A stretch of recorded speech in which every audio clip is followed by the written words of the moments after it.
여러분 안녕하십니까. 광주 MBC 뉴스투데이입니다. 먼저 오늘의 주요 뉴스입니다. 정부가 주관하는 문화의 달 행사가 10년 만에 광주에서 열립니다. 이달 말 준공을 앞둔 국립아시아문화전당도 시민들에게 처음으로 개방됩니다. 윤장현 광주시장과 이낙연 전남지사가 함께하는 광전남 상생발전위원회가 출범했습니다. 과거 시도 상생발전위와 달리 윤이나는 이윤이 발생하는 협력관계로 성장해 나갈지 주목됩니다. 좌초된 홍도 유람선이 27년 된 낡은 배로 확인되고 있는데 35년 된 유람선도 운항 중인 것으로 알려져 설령을 둘러싼 논란이 일고 있습니다. 세월호 실종자 가족들이 머물고 있는 진도 실내체육관 이전 문제와 관련해 가족들과 진도 군민, 정부가 만났습니다. 실종자 가족들과 군민들은 대안 마련을 위한 실무기구를 구성하기로 했습니다. 생활과 문화에서 광주와 전남은 한 뿌리 공동체지만 그동안 불협화음이 많았습니다. 다소 삐걱거렸던 양 시도가 상생발전을 하자며 3년 만에 손을 맞잡고 공동 번영의 기본 틀을 마련했습니다. 정용욱 기자입니다. 광주시와 전라남도의 대립은 어제 오늘 일이 아닙니다. 허송세월이니 팍팍한 세월이니 하며 시도지사의 성을 딴 신조어까지 나돌 정도였습니다. 민선 5기 때도 시도지사는 3년 전인 2011년 9월에 마지막으로 만났습니다. 광주공항 국내선 이전과 군공항 이전 문제를 놓고 시도는 첨예한 입장차를 보이고 있습니다. 또 호남고속철 개통에 따른 역외 유출 대책이나 아시아 전당 및 혁신도시 활성화 대책 등 주요 현안에 대한 시도 간 협력 체제는 구축되지 않았습니다. 이 포지티브 썸이 돼야 되는데 제로섬 차원에서 서로 알게 모르게 뺏고 뺏기는 좀 그런 좁은 소견이었다까요. 민선 6기부터는 상생발전을 하자며 지방선거 과정에서 시도지사가 약속한 상생발전위원회가 출범했습니다. 무안공항이나 혁신도시의 활성화, 광주와 전남발전연구원 통합 등 모두 14개 과제를 추진합니다. 서로 경쟁하기보다는 협력을 통해 공동의 열매를 수확하자는 겁니다. 상생발전위원회는 매년 상하반기 2차례 정기 모임을 갖기로 했습니다. 실무협의회에서는 그 안에 수시로 만나서 서로 소통하고 시도지사의 성을 따서 윤이 나는 이윤 남는 광주 전남을 만들겠다며 힘차게 출범한 상생발전위원회.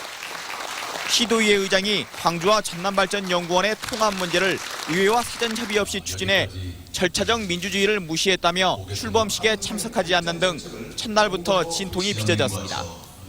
MBC 뉴스 정용욱입니다. 광주 지역 대학들의 정원 감축 인원이 타 지역에 비해서 많은 것으로 나타났습니다.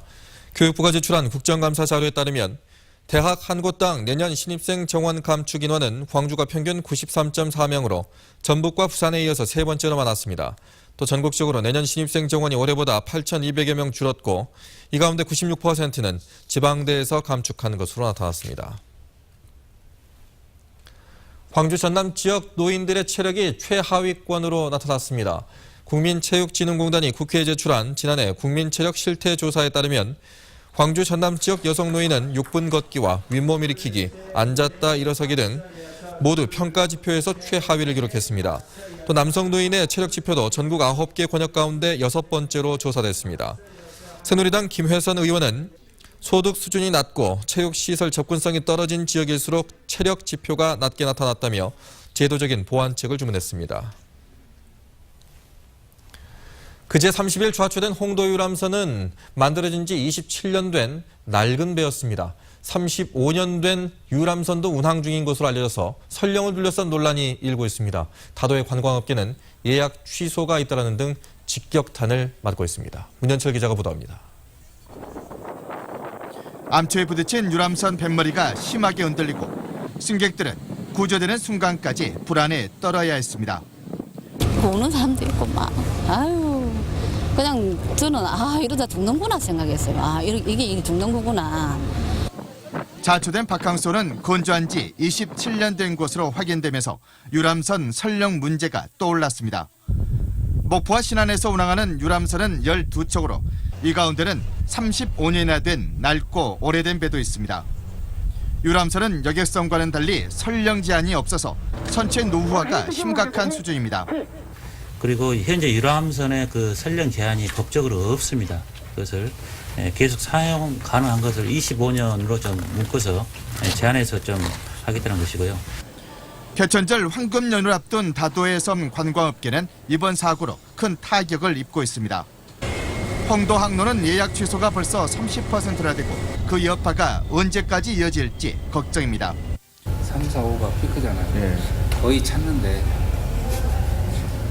이제 취소가 좀 들어오니까 한쪽 정도는 못 나가요. 또 후반기에 지금 이달 10월 한 달인데 너무나 많이 떠들어 버리면은 또 묻혀버리고 인정 가버리고 또 내년까지도 여파가 있을 것 같다 걱정이 듭니다. 사고 유람선은 정밀 감식을 위해 목포항으로 예인되고 있습니다. 목포해경은 선장 문모 씨 등 선원 5명을 소환해 암초지대로 들어간 이유와 규정에 따라 운항했는지 여부 등을 수사할 방침입니다. MBC 뉴스 문현철입니다. 세월호 실종자 가족들이 머물고 있는 진도 실내체육관 이전 문제와 관련해서 가족들과 진도 군민, 정부가 만났습니다. 참사의 아픔을 함께 겪어온 만큼 조심스러웠던 실종자 가족들과 국민들은 대안 마련을 위한 실무기구를 구성하기로 했습니다. 김진선 기자입니다. 세월호 참사 이후 실종자 가족들이 머무르고 있는 실내체육관 이전 문제를 논의하기 위해 관계자들이 한자리에 모였습니다. 각각의 입장들을 좀 들어보고 해결책을 정부가 좀 나서서 모색해주면 좋겠다 하는 여러 가지 경로를 통해서 요청이 있었습니다. 진도군 범군민 대책위원회는 지역경제 회복뿐만 아니라 실종자 가족들 역시 동절기를 앞두고 대안시설이 필요하다는 의견을 전달했습니다. 사람이 숙식할 수 있는 그 장소, 더 좋은 장소로. 여기는 체육시설이지 사람이 식수할 장소가 아니에요. 더 좋은 장소로 가시라고 권하기 위해서 지금까지 추차 논의를 해왔던 거예요. 실종자 가족들은 진도 실내체육관이 갖는 상징적 의미가 크지만 군민들이 제안한 진도체육관 대안 마련을 위한 실무 기구 구성에 함께하겠다고 밝혔습니다. 정부와 국민들 그다음에 실종자 가족이 함께 마음을 열고 머리를 맞대고 좋은 해결 방안을 마련한다면은 상생할 수 있는 길이 생기지 않겠나 이런. 이런 가운데 진도군 시민단체들은 실종자를 모두 찾을 때까지 진도군과 전라남도가 실종자 가족이 안심하고 머물 수 있도록 최선을 다해야 한다고 요구했습니다.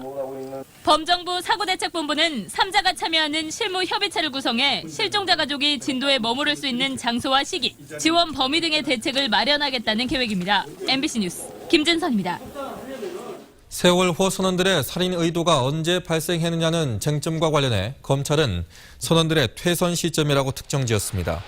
검찰은 이준석 선장 등의 살인 의사가 발생한 시점은 세월호에서 퇴선하기로 마음먹은 시점이라며 이때 승객 등이 사망해도 어쩔 수 없다, 나만 살고 보자는 살인의 의도가 있었다고 공소장 내용을 변경했습니다.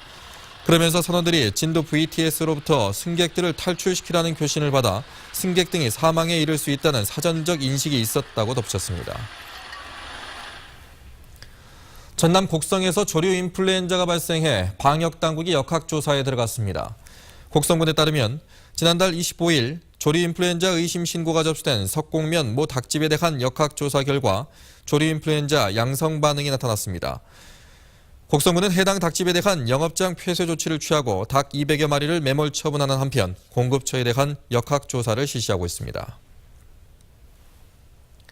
어제 오후 3시쯤 광주시 동구 울림동 무등산 자락에서 83살 최모 씨가 나무에 목을 맨 채 숨져 있는 것을 등산객이 발견해 경찰에 신고했습니다.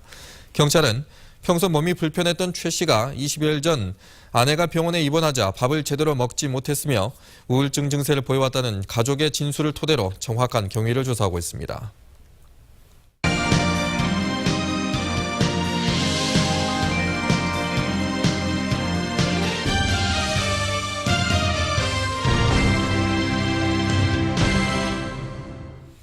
(10월은) 문화의 달인데요. 정부가 주관하는 문화의 달 행사가 10년 만에 광주에서 열립니다. 이번 한 달 동안 광주에서는 어느 해보다 뜻깊은 문화예술의 향연이 펼쳐집니다. 박수인 기자입니다. 이달 말 준공을 앞둔 국립아시아문화전당이 시민들에게 개방됩니다. 정부가 주관하는 문화의 달 행사 개막식이 오는 18일 문화전당 내 아시아문화광장에서 열립니다. 올여름 월드뮤직 페스티벌이 문화창조원 옥상 잔디광장에서 열린 적이 있지만 전당 내부 광장이 일반인에게 공개되는 건 이번이 처음입니다. 개막식에서는 이인암 작가의 대형 주제 영상 작품이 상영되고 동아시아 문화도시인 광주와 중국 최안저우, 일본 요코하마 예술단의 공연이 펼쳐집니다.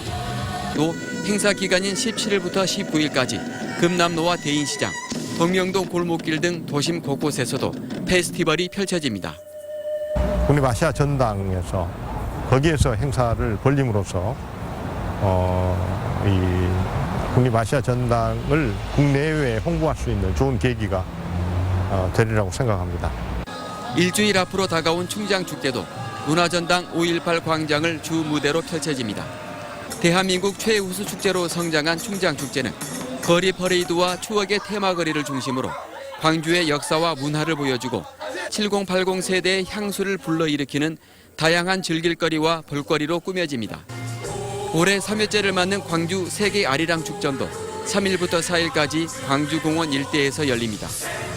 오는 11일부터 12일까지 광주천과 광주교 일대에서 펼쳐지는 미디어 아트 페스티벌도 광주의 10월 밤을 아름답게 밝힐 것으로 보입니다. MBC 뉴스 박수인입니다. 2014 아시아 문화 포럼이 오늘 전남대학교 컨벤션홀에서 개막했습니다. 김동호 문화융성위원장은 개막식 기조연설에서 아시아 문화 모든 나라가 참여하는 문화 장관 회의를 창설해 아시아 문화의 동반 성장 방안을 논의하자고 제안했습니다. 올해로 8번째를 맞는 아시아 문화 포럼에는 유럽과 중앙아시아 12개 나라의 문화예술 전문가들이 참여해 2일인 오늘까지 문화예술 교육과 문화융성을 주제로 토론합니다. 광주 비엔날레를 혁신하기 위한 비상대책위원회 구성이 가시화되고 있습니다. 광주 비엔날레 재단은 어제 지역 문화예술인들과 문화경영 전문가 등이 참여한 가운데 비엔날레 혁신을 위한 간담회를 열고 조직과 경영혁신 방향 그리고 새로운 비전을 제시하기 위한 방안 등을 논의했습니다. 광주 비엔날레 재단은 지역사회 각계의 의견을 수렴해 15명 안팎의 비대위를 구성한 뒤 올해 비엔날레 폐막 직후 11월 10일부터 내년 5월 말까지 운영될 예정입니다. 광주 상공회의소가 기아자동차 노조의 파업 중단과 함께 노사 합의를 촉구했습니다. 광주 상인은 성명을 통해 기아차 노사의 임금 교섭 난항과 노조의 부분 파업은 지역경제에 악영향을 끼치고 있다며 노사는 양보와 타협으로 합의를 이끌어달라고 당부했습니다. 한편 기아차 노조는 어제 1조와 2조가 각각 6시간씩 부분 파업에 들어갔고 오늘도 6시간 부분 파업에 돌입할 예정입니다. 광주시 교육청이 초등학교와 유치원 교사 등 152명을 선발합니다. 광주시 교육청은 유치원 교사 14명과 초등교사 130명, 특수학교 교사 8명 등 모두 152명을 선발하기로 하고 임용시험 전형 계획을 공고했습니다. 임용시험은 1차 필기시험과 2차 실기 면접 등으로 진행되고 원서 접수는 오는 13일부터 시작됩니다. 올 초 의산호 충돌 기름 유출 사고로 인한 비수산 분야의 피해 접수가 시작됐습니다. 거의 마무리 단계에 온 수산 분야 피해 조사와 함께 이르면 내년 설 연휴 이전에 보상금이 지급될 전망입니다. 나현호 기자가 취재했습니다.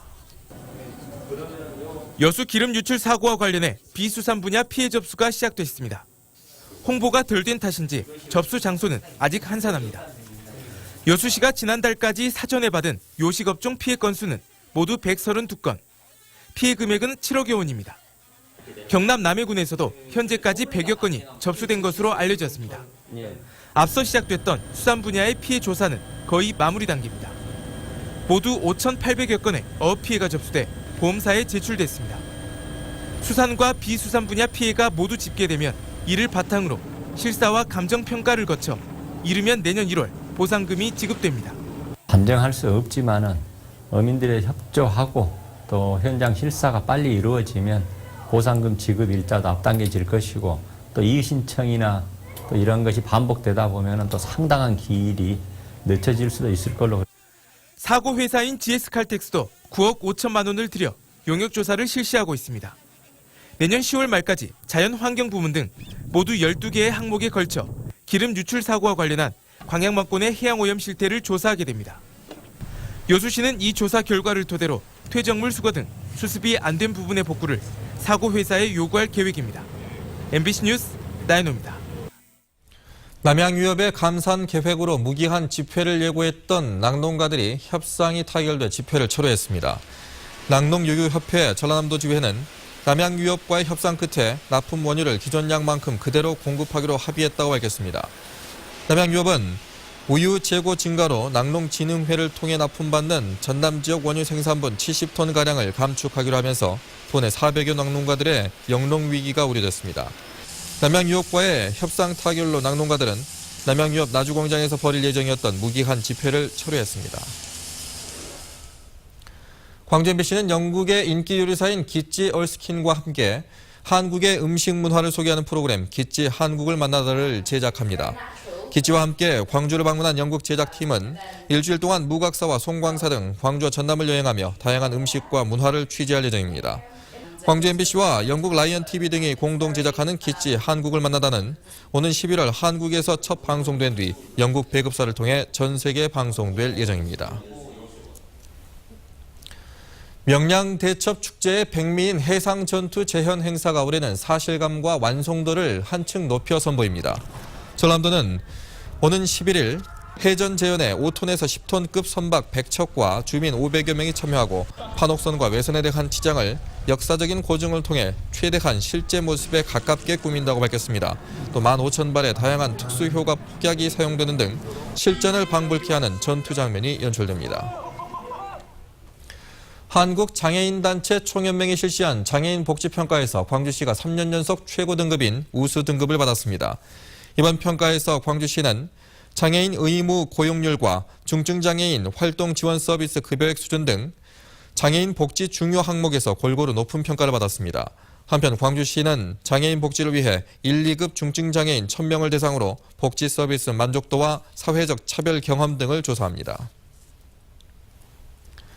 신안군에서 양식하고 있는 왕새우가 가을철을 맞아 본격적으로 출하되고 있습니다.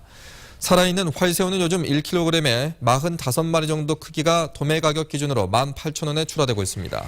신안군에서는 110여 어가가 500여 헥타르에서 왕새우를 양식하고 있으며 연평균 227억 원을 생산하고 전국 생산량의 50% 이상을 차지하고 있습니다.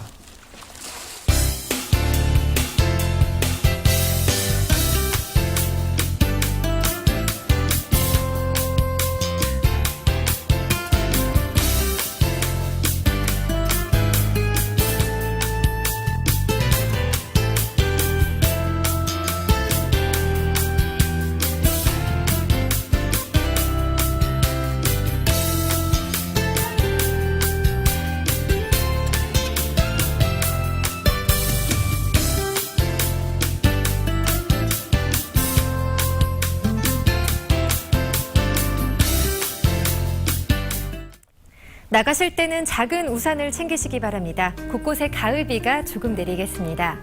비가 오는 시점은 지역에 따라 다른데요. 광주와 나주, 장성 등에는 오전에, 곡성과 구례 등 일부 지역에서는 오후에 빗방울이 떨어지겠습니다. 예상되는 비의 양은 5mm 미만으로 많지는 않겠습니다. 레이더 영상 보시면 현재 서쪽에 비구름대가 끼어 있는데요. 이 비구름대가 점차 북동진하면서 우리 지역에 비를 뿌리겠습니다. 이 시각 장성과 담양 15도, 영광 17도, 광주 16도를 가리키고 있습니다. 낮 최고 기온 영광과 나주, 광주 25도, 담양 24도, 구례와 화순 26도로 어제와 비슷하겠습니다. 바다의 물결은 먼바다에서 최고 2m로 조금 높게 일겠습니다. 개천절인 내일도 오늘과 비슷한 날씨를 보이겠고요. 주말 아침에는 기온이 큰 폭으로 떨어지면서 올가을 들어 가장 춥겠습니다. 아침 일찍 나들이 계획하셨던 분들은 주의하시기 바랍니다. 날씨였습니다.